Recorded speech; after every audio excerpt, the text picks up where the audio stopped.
Hello, in honor of the spring season being in full swing, I thought we could hang out outside today and chat about books a little bit. It does mean there might be some environmental sounds, but hopefully the microphone won't pick them up too much. But yeah, let's talk about all the books I'm planning on reading in the coming weeks. In 3 days, I have my endometriosis surgery. By the time you're watching this, I will have already had it, so hopefully I'm doing good at this time. But yeah, recovery for that surgery is about 6 weeks, which means that I will have nothing to do for about 6 weeks but read. So I had to select a big pile of books that will keep me entertained in that time. Because my surgery is in Belgium and I will recover at my parents' house in the Netherlands. So I had to select my books beforehand and decide which ones I want to bring. I think I brought about 15 books in the end. We're not going to talk about all of them. I'm just going to talk about the ones I'm most excited about and which I think I will be getting to first. So without further ado, let's talk some books. And I want to start with a book I have just finished because I'm just so excited about it and I don't know when else I'm going to talk about it. So I just want to talk about it now. It's The Door by Magda Szabo, which is an Hungarian author. And I think this book is quite old. It was first published in 1987, but it's kind of having a moment online right now, which is also how I found it.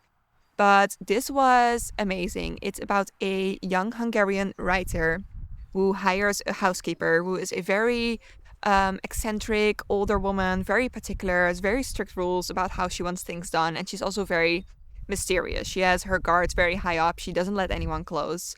And this woman is the housekeeper of this young writer for over 25 years. And over those 25 years, they develop a special bond together. Like, obviously, if you spend that much time together, you're gonna develop a friendship of some kind. But it's a strange friendship because the housekeeper, who's called Emerence, is just very secretive and just has very clear ideas about how things should be done. So she can also be quite intense and say some outrageous, mean stuff. Like, it's very much older woman who doesn't give any fucks anymore and just say whatever she wants. And I love that type of character. Drive Your Plow Over the Bones of the Dead is also a book that very much had that energy. And I'm just drawn to that type of story, I guess. But that's the basic plot of this book. But then in the end, it just asked so many questions like, the way we love others, do we love them that way for ourselves or for the other? And can you really truly love someone if you don't fully know them, or if there's a lack of intimacy between the two of you?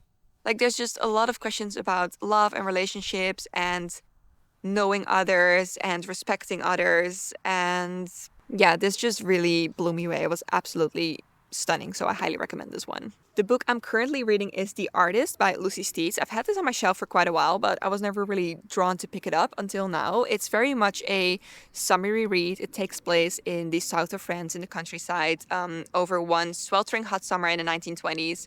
It follows a young man who's an art journalist, and he found his way into the house of a very elusive, famous artist called, what was his name? Edward Tartuffe. This man is very elusive, very secretive. He used to be very much in the in crowd in Paris until one day he decided to completely draw back from social life and hole up in the French countryside, doesn't talk to anyone. He just paints there, sends his paintings out in the world, and he has one housekeeper, his niece. She's called, I'm so bad with names, she's called Etty. So it's kind of a big thing that this guy, Joseph, is invited to his house and is allowed to write an article about this man. But when he comes there, he notices that the relationship between Tartuffe and his niece are a bit strained, very strange. Etty is very quiet, withdrawn. She's not treated very well. Tartuffe is a very explosive man, has also very strict ideas about how he wants to live his life, how others should behave around him. So the energy there is a little bit off, and slowly the three of them become more and more entangled, and things start to, arise to the surface.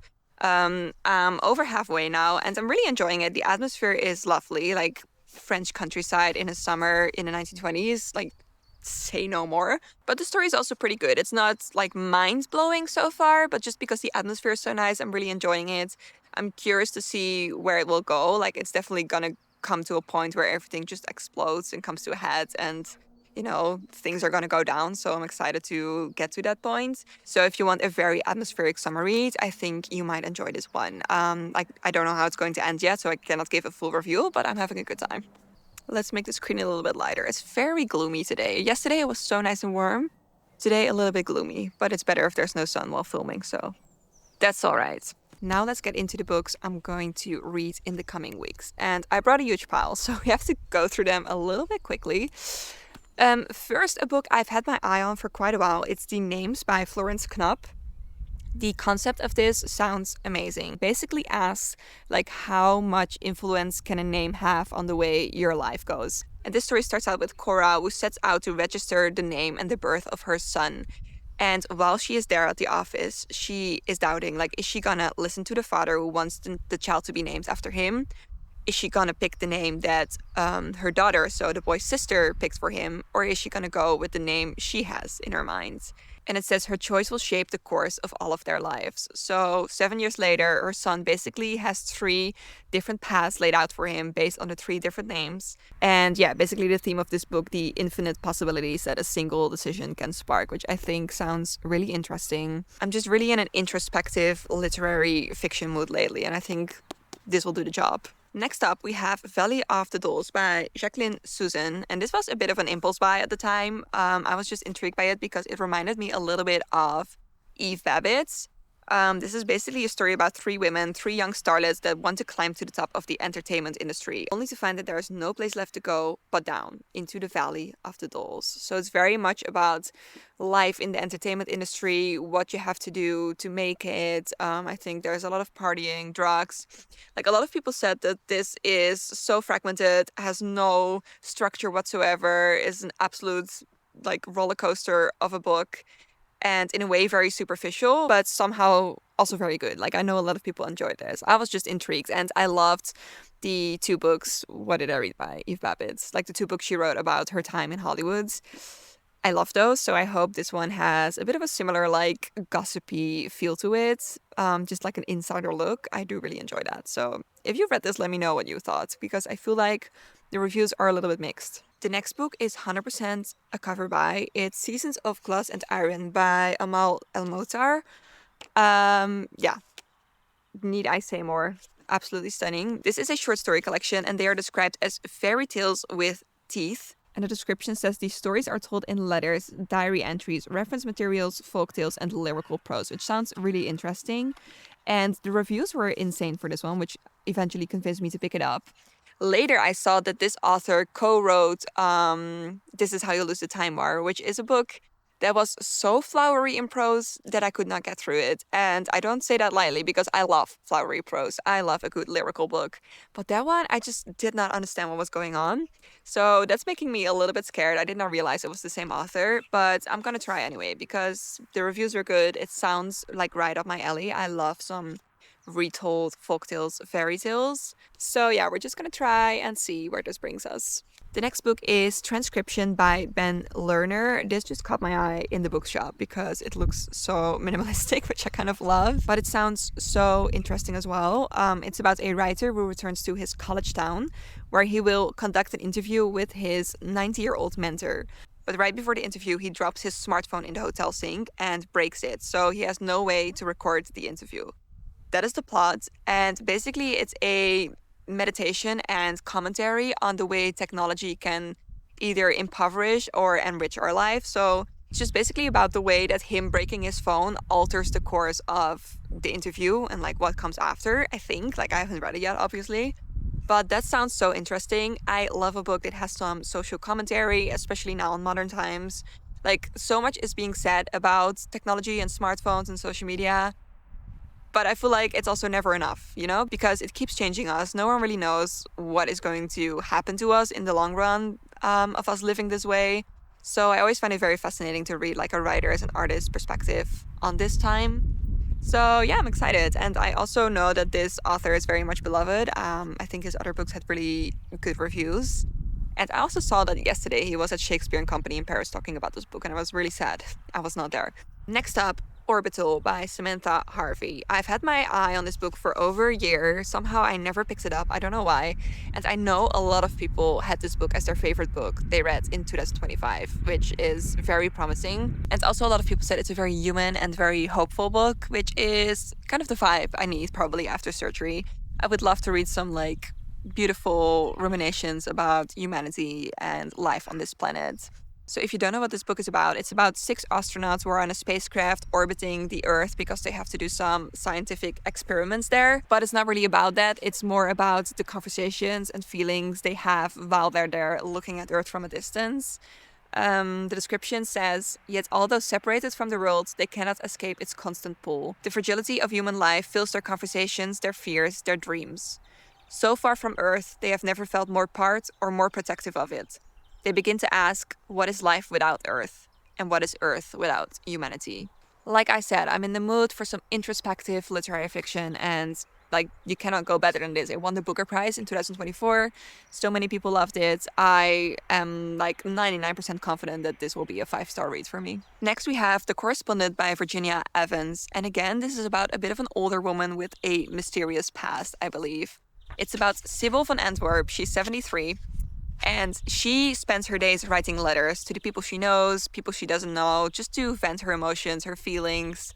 Her correspondence is like the way she makes sense of the world. And I don't think she ever sends these letters. The description doesn't say, but basically she writes all these letters, but in her real life, she keeps everyone at a distance. She finds it hard to, talk to the people she loves. And then one day, letters from someone she had put out of her mind land on her doorstep, forcing her to reckon with her past mistakes.